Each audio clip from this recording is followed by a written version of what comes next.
बिस्मिल्लाहिर्रहमानिर्रहीम। अस्सलाम वालेकुम। आप देख रहे हैं programme news today with Tanzeela Mazhar. Programme में आपको खुशामदीद कहते हैं। पुराना पाकिस्तान वापस आने पे खुशामदीद कहा गया था और कीमतें अभी भी बढ़ रही हैं, पेट्रोल की भी, बिजली की भी। हुकूमत के लिए लेगेसी क्या है और वो कैसे सस्टेन करेंगे जब आपने बहुत ज़्यादा उम्मीदें बांध दी हों और आपने कहा हो कि इमरान खान साहब की हुकूमत सिर्फ महंगाई और महंगाई करती जा रही है और वो जो मईशत की टर्म्स हैं, ज़ाहिर है वो आम आदमी नहीं समझता। तो नई हुकूमत के लिए चैलेंज क्या होंगे? हुकूमत की तश्कील का अमल कब मुकम्मल होगा? शहबाज शरीफ साहब की कैबिनेट कैसी होगी? इस पर बड़ी बातचीत हो रही है और ज़ाहिर है एक मखलूत हुकूमत है।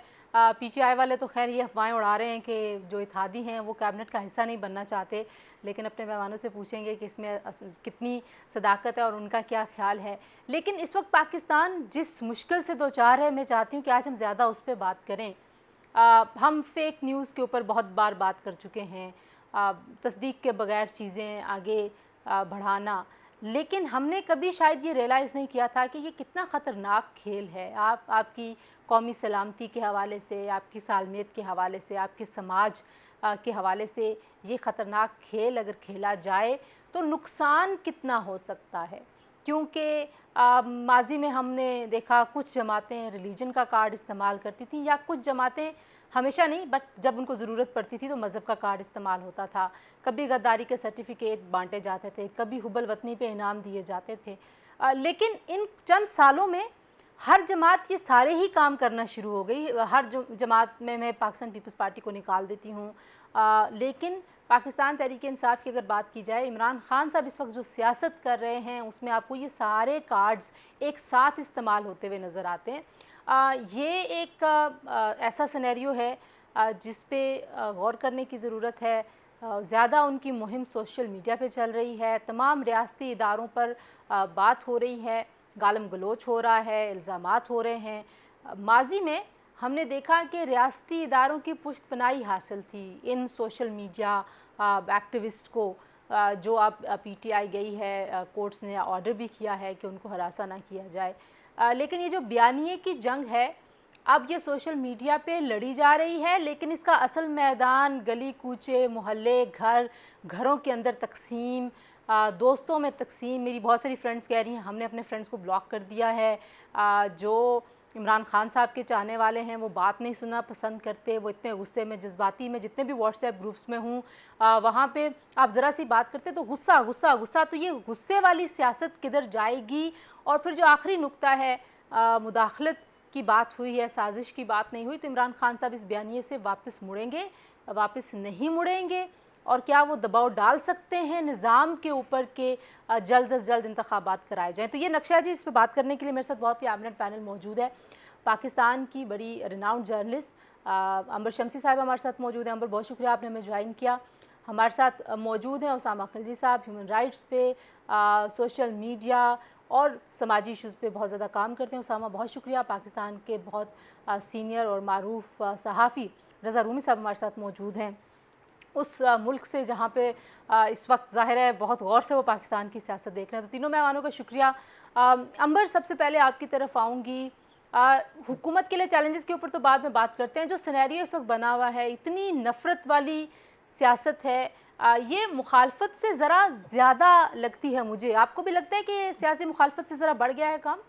सियासत को मजहब बना दिया गया। आपने कहा मजहब का कार्ड इस्तेमाल किया गया है, लेकिन मुझे तो ऐसा लगता है जो सियासी जमात जो है, खासतौर पे क्योंकि पाकिस्तान तहरीक इंसाफ इस वक्त नाराज है, गुस्से में है, एहतजाज करे, तो उन्होंने अपनी सियासत को मजहब बना दिया है।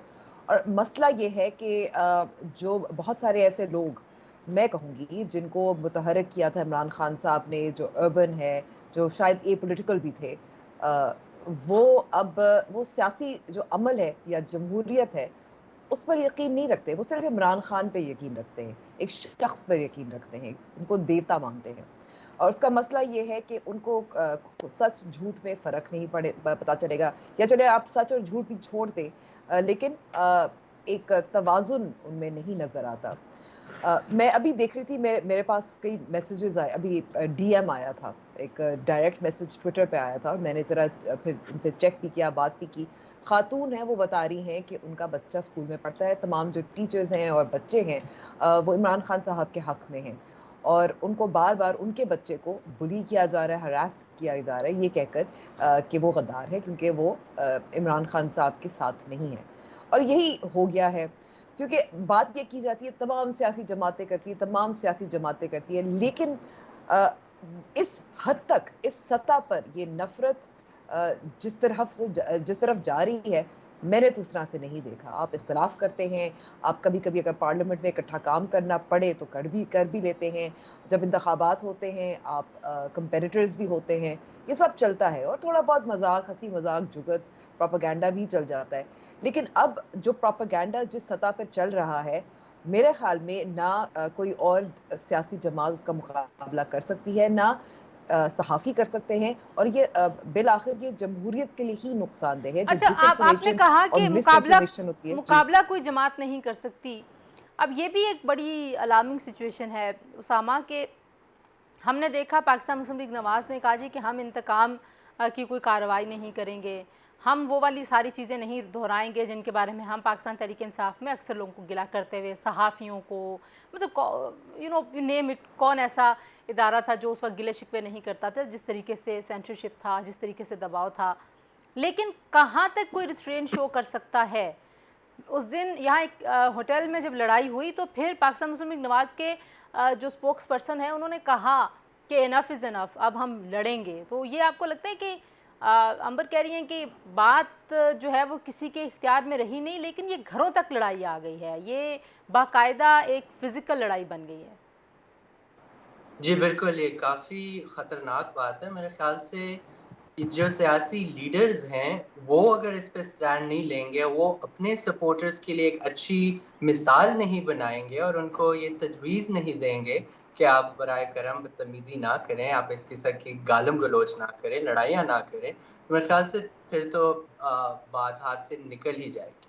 और जी, फिर हमने ये भी देखा है कि ऑलरेडी एफआईए की तरफ से काफ़ी कार्रवाइयाँ हो रही हैं पीटीआई के सोशल मीडिया एक्टिविस्ट के ऊपर, और ये भी मेरे ख़्याल से इसको कंडेम करना चाहिए, क्योंकि हमने देखा था जब 2017 से जब एमएलएन के खिलाफ मुहिम शुरू हुई, तो उसमें उनके कारकुनान को काफ़ी उठाया गया था, उनकी सोशल मीडिया एक्टिविटी पे जो है इन्वेस्टिगेशन की गई थी, और आज हम देख रहे हैं कि पीटीआई के सोशल मीडिया के एक्टिविस्ट के साथ ये किया जा रहा है। इदारों के खिलाफ बात करने पे ख़ासकर जो है हम बहुत बातें सुन रहे हैं। लेकिन इसमें हमने यही देखना है कि जो सियासी हकूक़ हैं पाकिस्तानी शहरियों पे, उनको भी अंडरमाइन किया जा रहा है। और जो ये ट्रांज़िशनरी पीरियड होता है, जहाँ पे आपको नहीं पता होता कि कौन कंट्रोल में है, कौन पावर में है और कौन हुकूमत में है, उस वक़्त जो है हम ये ख़तरनाक चीज़ें सबसे ज़्यादा देख रहे हैं, अच्छा जिसमें आप उसामा, एक ज़रा यहाँ सिया पे मैं यहीं से नुक्ता जोड़ूंगी, सॉरी कोई टेक्निकल इशू भी आ रहा है, लेकिन ब्रेक पर जाते जाते बताते चलें जी कि पेट्रोलियम मसनूआत की कीमतों में इजाफे की समरी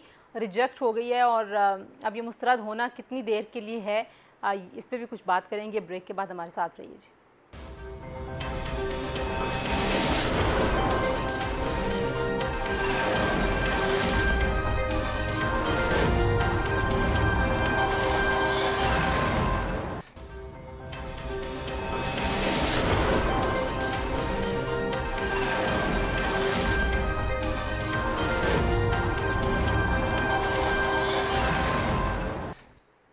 जी, प्रोग्राम में एक बार फिर आपको खुशामदीद कहते हैं। और ब्रेक पर जाने से पहले उसामा और अंबर कह रहे थे कि रिलीजियस कार्ड की क्या बात है। अब अंबर कह रही थी तो अब रिलीजन बन गया है। रज़ा रूमी, हम अब क्या करें, नेकी बदी, झूठ सच, हर एक चीज़ के ऊपर इतने नैरेटिव्स हैं और वो इतनी हैमरिंग है उन नैरेटिव्स की, एक ही बार बार कही जा रही है।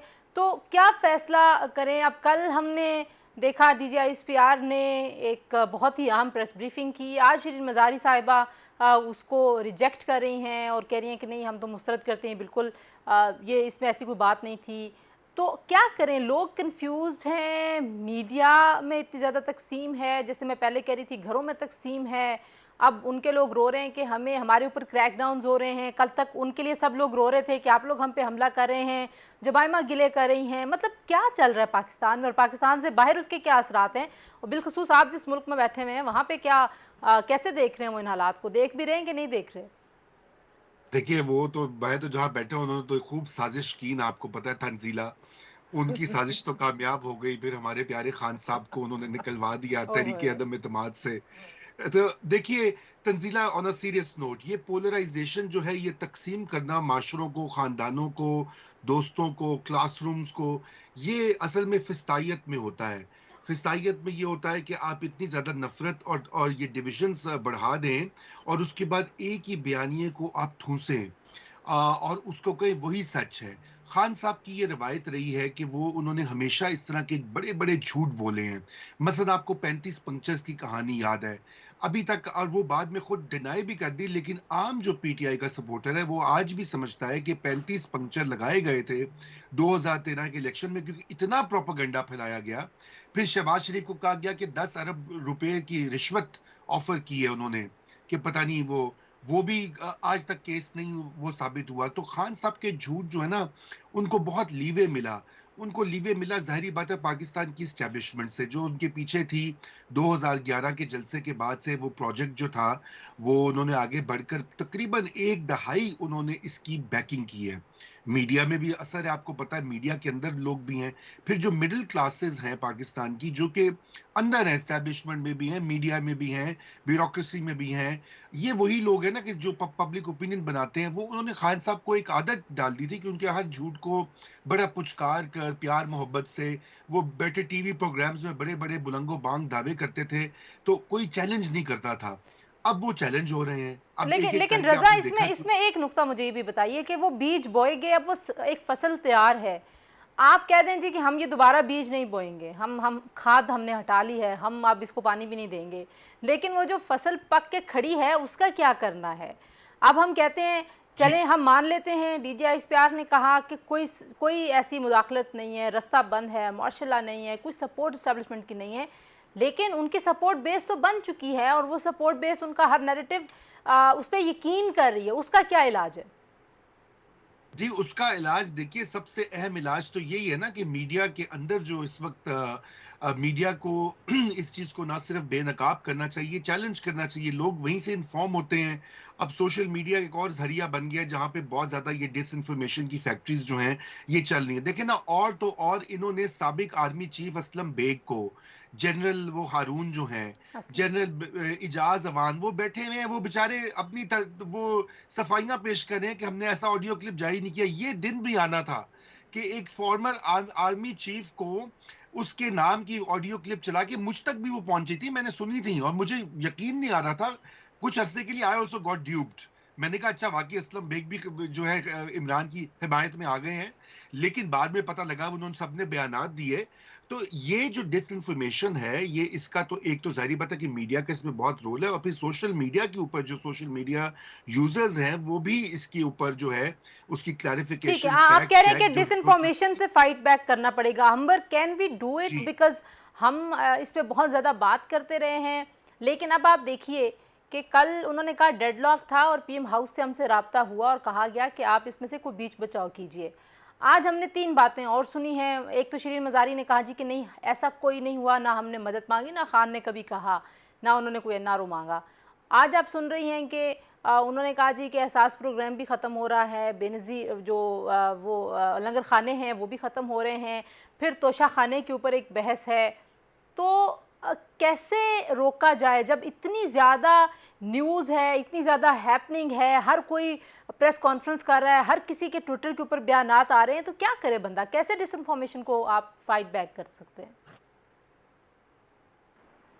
देखिए, इसमें 2-3 चीज़ें जो आपने रेज़ की हैं कि ज़ाहिर है ये क्योंकि एक सियासी अदम इस्तेहकाम का माहौल है और एक सियासी जमात है जो इसमें बहुत महारत भी उसको हासिल है। अ, तो और बहुत सालों से मीडिया क्रेडिबिलिटी और ख़ास तौर पे जो नाक़दीन थे या जो मीडिया इदारे उनको पसंद नहीं थे, उनकी क्रेडिबिलिटी को मुसलसल अंडरमाइन किया गया। उसको वो डिटीरिएट हुई। फिर अब उसके साथ-साथ ये भी देख रहे हैं कि जो मीडिया इदारे हैं, ना उनके पास कैपेसिटी है या सलाहियत है, ना इतना वक़्त होता है सहाफ़ियों के पास। आप ये देख लें कि तहकीकाती सहाफ़त भी ख़त्म हो गई है। इसके लिए जैसे बहुत सारे मीडिया इदारे और जो यूनियंस थी और जो एसोसिएशंस थी, मीडिया एसोसिएशंस, वो इकट्ठा हुई थी। PMDA जो जो कानून साज़ी की जा रही थी सोशल मीडिया को रेगुलेट करने के लिए या मीडिया को रेगुलेट करने के लिए, उसके लिए इकट्ठा होगी। मेरी नज़र में अगर वाक़ई मीडिया चाहती है कि उनका मुस्तकबिल बतौर मालूमात की फराहमी के लिए क्रेडिबिलिटी की वजह से उनको इकट्ठा होकर डिसइंफॉर्मेशन और मिस इन्फॉर्मेशन को टैकल करना पड़ेगा, क्योंकि ये एक अकेले इदारे का काम नहीं हो सकता। इसके लिए आपको सिस्टम्स निज़ाम डेवलप करना होता है। बहुत सारे टेक्नोलॉजीज़ भी अवेलेबल हैं जिसके ज़रिए आप जल्दी जो भी मालूमात है उसको वेरीफाई क्रॉस चेक कर सकते हैं और उसको डिसेमिनेट कर सकते हैं। तो मेरी नज़र में तो यही एक सोल्यूशन है और कोई कुछ नहीं है। इसमें आपको मीडिया पर क्रेडिबिलिटी अपनी उसको ज़ाहिर है उसको बेहतर करने की ज़रूरत है और फिर ज़्यादा उसको एम्पलीफाई करने की भी ज़रूरत अच्छा, है। ये बड़ा इंटरेस्टिंग हुआ ना अंबर। हाँ, नहीं, ये बहुत इंपॉर्टेंट है। एम्पलीफिकेशन भी बहुत ज़रूरी है, क्योंकि जितना ज़्यादा मिस इन्फॉर्मेशन डिसइन्फॉर्मेशन के पास टूल्स होते हैं वो दिखाते हैं देखो हमारे पास मिलियंस ऑफ ट्वीट्स हैं, लेकिन जब अगर मीडिया इदारे इकट्ठा करेंगे तो उनके पास भी एक ज़्यादा मेरे ख्याल में वॉल्यूम में आवाज़ होगी। बिल्कुल ठीक है। अच्छा, ये बड़ा इंटरेस्टिंग हुआ उसामा, पहले कोई सहाफ़ी किसी की साइड लेता था, ऐसा नहीं है कि बिल्कुल बायस नहीं था, इम्पार्शलिटी थी बिल्कुल, और वो मतलब ये वाला माहौल तो शायद पाकिस्तान की सहाफ़त में कभी आइडियल हालात में भी नहीं रहा। लेकिन इस बार ये हुआ कि आपने सहाफ़ियों को एक तरफ डिस्क्रेडिट किया, दूसरी तरफ आपने एक पैरेलल पूरा एक जर्नलिस्ट एक क्लाउड बना लिया, एक नए लोगों को आपने मुसल्लत कर दिया, हमारे सरों के ऊपर भी, मीडिया के ऊपर भी और आवाम के ऊपर भी। तो अब क्या करें? डिसइंफॉर्मेशन इतना बड़ा मतलब मुझे स्केरी लगता है समटाइम्स कि इतनी ज़्यादा चीज़ें हैं कि आप को समझ नहीं आती। आम आदमी को तो पता नहीं है। फेसबुक के ऊपर देखें इतना ज़्यादा कुछ है, फिर ट्विटर के ऊपर है, फिर घरों के फैमिली ग्रुप्स में चीज़ें आ रही हैं, तो आप देख के परेशान हो जाते हैं कि अब किस किस को समझाएं कि ये ठीक नहीं है, ये गलत है, ये आधा सच है, ये पूरा सच है। बिल्कुल, और मेरे ख्याल से सबसे बड़ा मसला ये है कि disinformation from the highest levels आ रही है।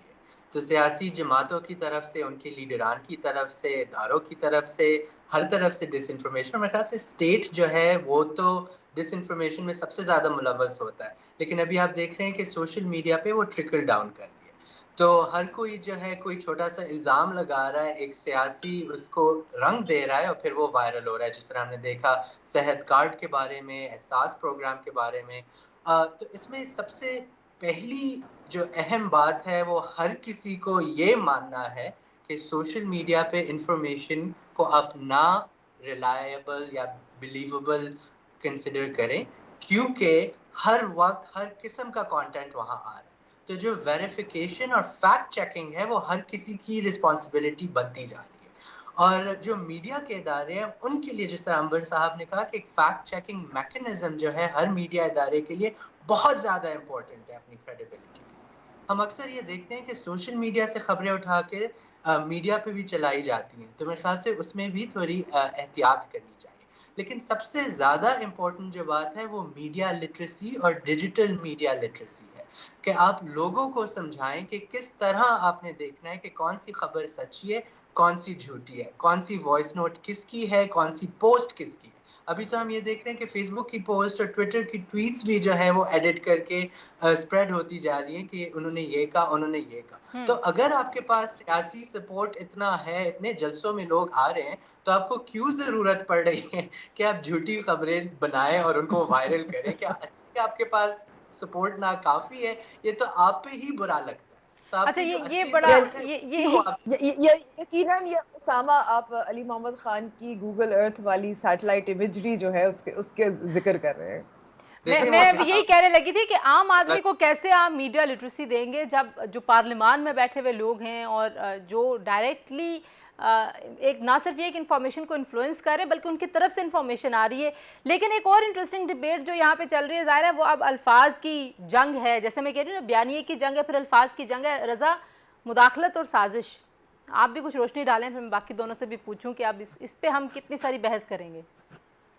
ये फिजा वाला सीन है। देखिए तंजीला, उसमें जो पहले बात हो रही थी प्रोपेगेंडा की, डिसइंफॉर्मेशन की, ये भी उसी का हिस्सा है।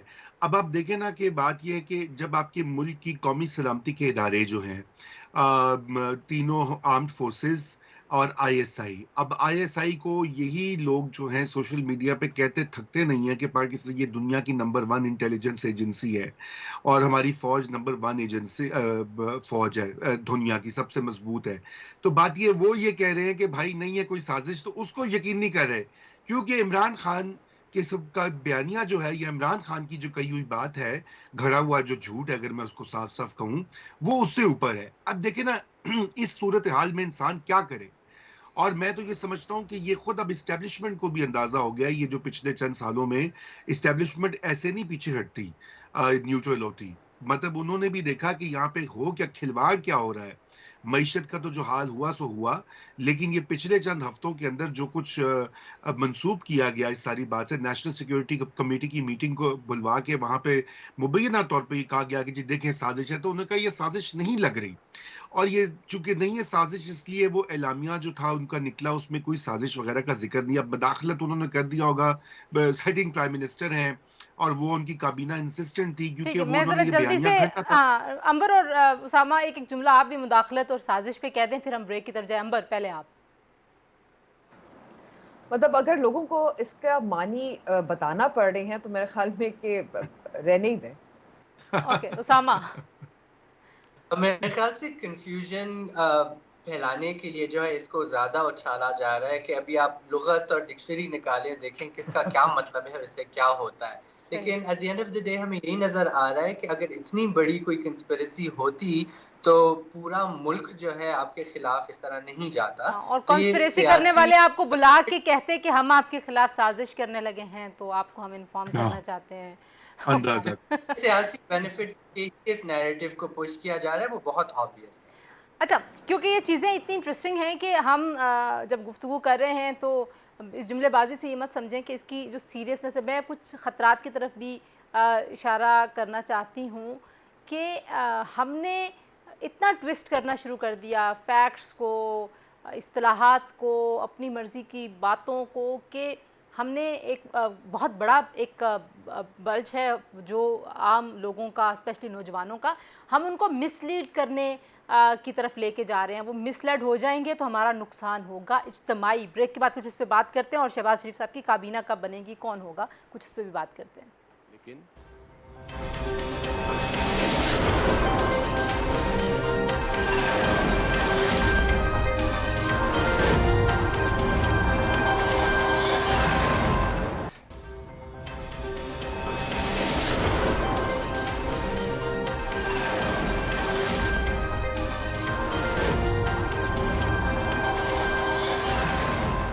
Welcome back to news today जी। और हम बात कर रहे थे जो हालात हैं, ज़ाहिर है बयानिए की जंग है, खान साहब सड़कों पे हैं, वो पहले ही कह चुके हैं मैं सड़कों पे आऊँगा, बड़ा ख़तरनाक हो जाऊँगा। दबाव वो डालना चाह रहे हैं इंतखाबात जल्द अज जल्द कराए जाएँ। आखिर वो ऐसा चाहते क्यों हैं? और शहबाज शरीफ साहब जो अभी तक अपनी कैबिनेट बनाने में मसरूफ़ हैं, एक मखलूत हुकूमत है, इत्तेहादी जमातें हैं, तो खान साहब का ये दबाव जो अवामी दबाव की सूरत में होगा हुकूमत के ऊपर, और जो इकॉनमी के और दीगर चैलेंजेस हैं, अंबर कैसे देखती हैं आपके क्या बनेगा कुछ आइंदा चंद हफ्तों में? क्योंकि फवाद चौधरी साहब कह रहे थे जी कि आप देखिएगा 1-2 हफ्ते में ऐलान हो जाएगा इंतखाबात का, तो यू थिंक कि ये वाकई इतना प्रेशर बिल्डअप हो जाएगा हुकूमत के ऊपर? देखिए, अब मैं पेश गोई तो नहीं कर सकती, लेकिन इतना ज़रूर है कि तहरीक के ज़रिए तो हुकूमतें दबाव में आके नहीं करती। और अगर यहाँ तक सफ़र किया है जो मखलूत हुकूमत, या जो हम कह सकते हैं जो हुक्मरान जमातें हैं इस वक्त जो मिलकर हैं 11 पार्टीज़ पर मिलकर, तो वो इतनी जल्दी क्यों इलेक्शंस को कॉल करेंगी? अभी तो आप देखें कि इलेक्शन कमीशन ऑफ पाकिस्तान ने भी कह दिया है, बहुत वाज़ेह तौर पे कह दिया है कि कानूनी मसाइल हैं, हम इस वक्त नहीं कर सकते आम इंतखाबात। और जो लोकल बॉडीज़ के इलेक्शंस हैं उसकी तो ऐलान हो गया है, कुछ फेज़ का मेरे ख्याल में जून में है एक। तो दूसरी तरफ मैं कहूँगी कि जो ज़ाहिर है जो इमरान खान और पाकिस्तान तहरीक-ए-इंसाफ का जो ख्वाहिश है कि उनको जो नज़र आ रहा है एक सिंपैथी वेव जो बन गई है, उसके ज़रिए वो दोबारा से इक़्तिदार में आ सकते हैं। सही। लेकिन आपको तो लगता है कि वो उनका उनके नैरेटिव को कोई काउंटर नैरेटिव उस तरह से उतना मोमेंटम आपको वहाँ से भी नज़र आ रहा है? क्योंकि वो तो एक तरफ सोशल मीडिया, जलसे, जो भी ग्राफिक्स, हर एक चीज़ हो रही है, लेकिन दूसरी तरफ से ज़रा कम है आपके ख्याल में या ठीक है?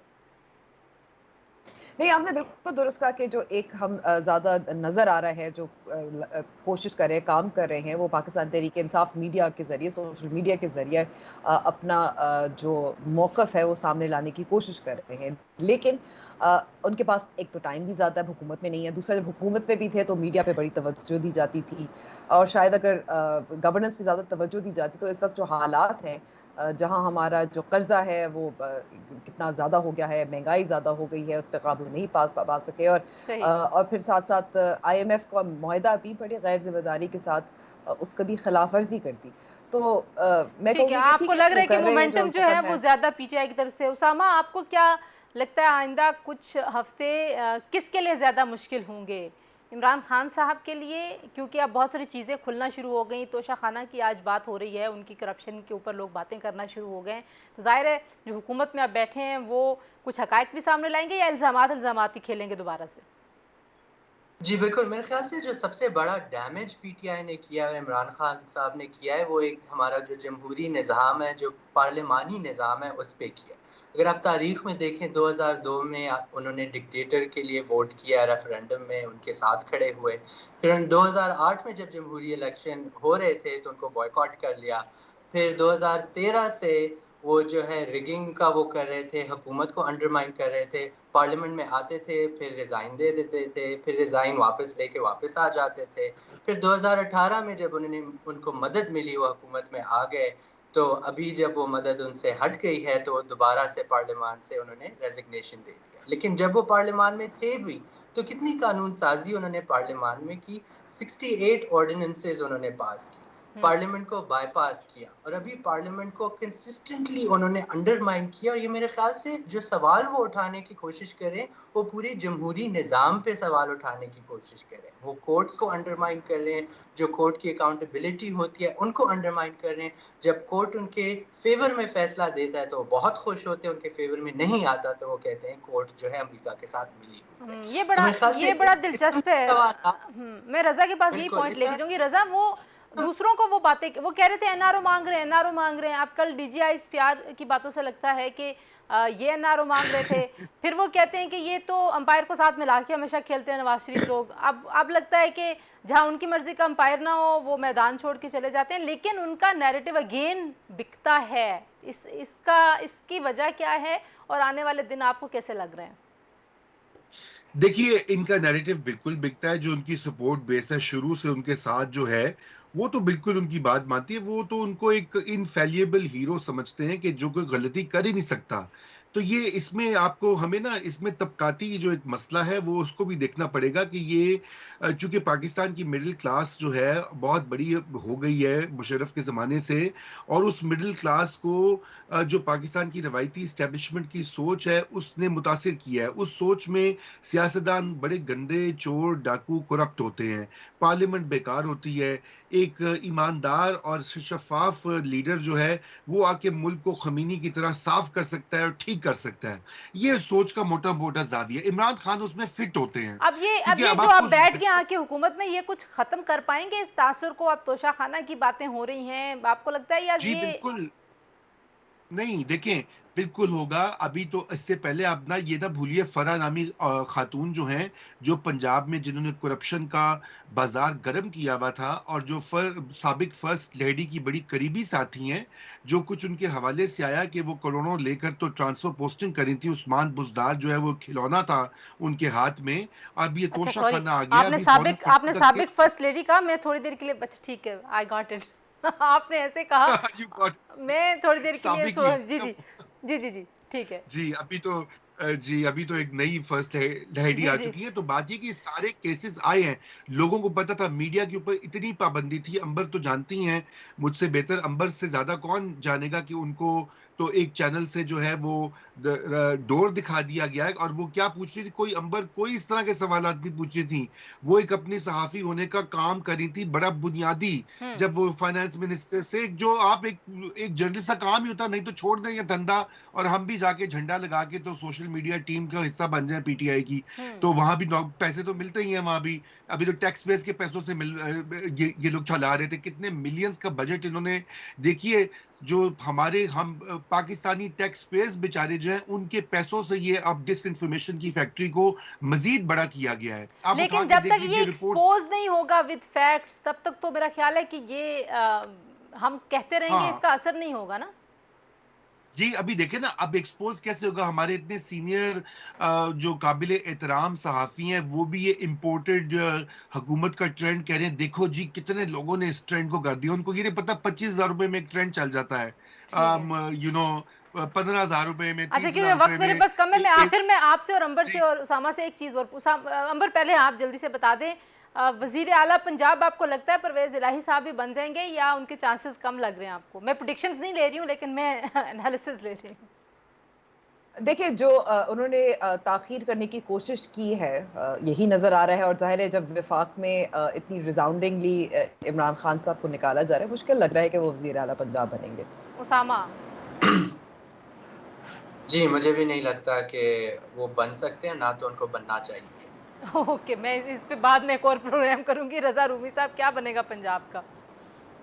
पंजाब में देखिए, बड़ा क्लियर है मामला कि हमजा शहबाज जो हैं, वो आगे हैं इस रेस में, 200 से ऊपर उनके पास एमपीएज हैं। अब यही होती है पार्लियामेंट्री सिस्टम। और जो परवेज इलाही साहब का साथ तो वही हुआ ना कि जिंदगी के सफर में गुजर जाते हैं जो मकाम, वो फिर नहीं आते। तो इसलिए आपको याद होगा, बड़ा मशहूर गाना है। जी, जी, जी। तो इसलिए वो बस उन्होंने मिस कर दी। अब वो बस चली गई है। अब वो यही हो सकता है कि कुछ आंसू बहा लें, कुछ हौला सफाई कर लें, जाके दोबारा दरवाजे खटखटाएं अपने जो हैं उनके पेट्रन्स, और शायद वो उनको कहीं आगे अकोमोडेट करवा दें। अभी तो उनके साथ जो उन्होंने खुद अपने साथ धोखा कर लिया। जी, ठीक है जी। ये डिक्टेटर के कैबिनेट वाले इसी में ही होने चाहिए। सही। और जाहिर बात है, बुज़दार साहब के ज़माने में पंजाब के लोग जिस तरह से महरूमी का इजहार कर रहे थे, इंक्लूडिंग पीटीआई, तो वो एक काफ़ी डिफ़िकल्ट सिचुएशन है। बहरहाल जी, अर्ली इलेक्शंस किसी को नज़र आते हैं कि या साल लग जाएगा? जल्दी से हाँ ना, रज़ा, आपको क्या लगता है? जी देखिए, अगला इलेक्शन जो है वो मैं ये समझता हूँ कि अभी जो इस वक्त हालात जिस तरह से हैं, मुल्क को स्टेबलाइज करने की ज़रूरत है। और इलेक्शन जो है अगले अपने पार्लियामेंट की टर्म पूरे होने के बाद ही होंगे। अगस्त 2023 में ये टर्म पूरी होती है। हाँ या ना? जी, मैं कहूंगी कि फॉरेन इलेक्शंस तो मुश्किल लग रहे हैं। ओके, मगर मैं टाइम कमिटमेंट नहीं कर सकती। उसामा? मेरे ख्याल से जो 120 से ज़्यादा नशिस्तें पार्लियामेंट में अभी खाली हैं, उनका कुछ करना चाहिए, क्योंकि जमहूरियत में जो लोग हैं उनकी आवाज़ पार्लियामेंट तक पहुंचनी चाहिए। ठीक हो गया जी, ये बड़ा अहम है। अब देखते हैं, क्योंकि 2014 में भी हमने देखा था इसी तरह से इस्तीफे आ रहे थे और वो मंजूर हो रहे थे, नहीं हो रहे थे। अब इनका लीगल स्टेटस भी शायद चेक करना पड़ेगा। बहरहाल कहा यही जा रहा है कि वो मंजूर हो गए हैं, तो अब ज़िमनी इंतखाबात की तरफ हालात जाएंगे। आने वाले दिनों में कैसा सिनेरियो होगा, कल पंजाब का फैसला भी होना है। लेकिन आज के लिए हमारे प्रोग्राम से इतना ही जी। अपना बहुत सारा ख्याल रखिए। अल्लाह हाफिज़।